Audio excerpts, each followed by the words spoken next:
नमस्कार नेपाली मित्रों। दोस्तों, नेपाल में चाइना की बहुत बड़ी फिल्म की शूटिंग हो रही है। बहुत बड़ी का मतलब दोस्तों बहुत ही बड़ी, यानी 5 अरब रुपए नेपाली करेंसी की ये फिल्म होगी। फिल्म का नाम है life forever and never die, यानी हमेशा जीवित रहो कभी मत मरो। ये फिल्म की लागत जो है लगभग 5, 6 या 7 अरब नेपाली करेंसी आएगी। ये चाइनीज फिल्म है और इसकी शूटिंग 50% नेपाल में होगी। दोस्तों, पहले भी चाइना ने नेपाल में शूटिंग की है, लेकिन 2-4 सीन ही केवल नेपाल के दर्शाए गए हैं। लेकिन इस फिल्म में 50% नेपाल के दृश्य होंगे, जिनमें काठमांडू, लुम्बिनी और भरतपुर चितवन के दृश्य होंगे। और ये फिल्म आपको जब 2026 चीन का नव वर्ष आएगा उस दिन रिलीज की जाएगी। दोस्तों, ये चाइना है, जो बोलता है वो कर देता है।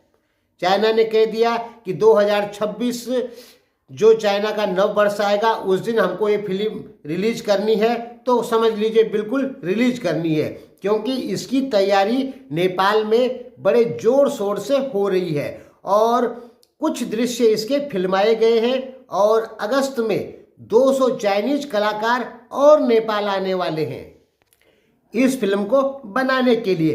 इसमें नेपाल के कुछ बड़े कलाकार भी रखे जाएंगे। अब वो कौन से कलाकार हैं, अभी उनका नाम नहीं खुला है। इस फिल्म की कहानी क्या है, अभी ये भी नहीं बताई गई है। हमने चैट जीपीटी के माध्यम से पता करना चाहा, एकदम एडवांस चैट जीपीटी से, कि इस फिल्म की कहानी क्या है, तो नहीं बताया गया। तो हमें लगा कि शायद चाइनीज डीप सेक से पता करते हैं कि इस फिल्म की कहानी क्या है, तो वो भी नहीं बता पाया। यानी इस फिल्म की कहानी अभी पूरे तौर पर गुप्त तरीके से रखी गई है। देखिए, इस फिल्म की बात हुई थी लगभग 2020 में, लेकिन कोरोना आ गया बीच में, तो ये फिल्म की शूटिंग रुक गई। अब ये फिल्म बहुत तेजी से बनेगी, यानी 2026 तक रिलीज होगी और इसमें कुछ नेपाली कलाकार रखे जाएंगे। अब करते हैं कुछ एनालिसिस। दोस्तों, अमेरिका, यूरोप, ब्रिटेन, ये देश नेपाल में शूटिंग करते हैं, यानी कुछ न कुछ कभी कभार नेपाल में भी शूटिंग की जाती है। भारत की कई फिल्मों की शूटिंग नेपाल में हुई है और भारतीय फिल्म में नेपाल का जिक्र होना ये साधारण बात है।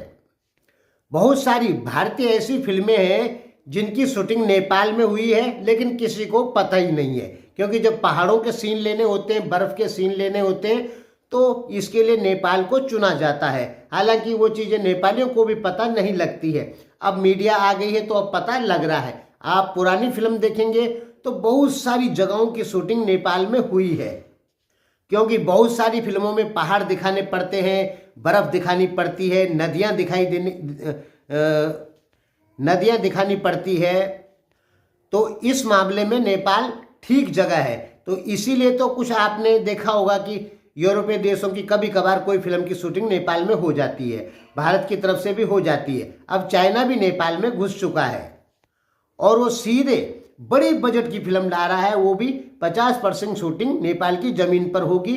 ये नेपाल के लिए एक सकारात्मक संदेश है, क्योंकि चाइना जैसा देश जब एक बार नेपाल में शूटिंग करता है तो इससे होगा क्या कि और भी देश के लोग सोचेंगे कि हम भी अपने फिल्म की शूटिंग नेपाल में करेंगे।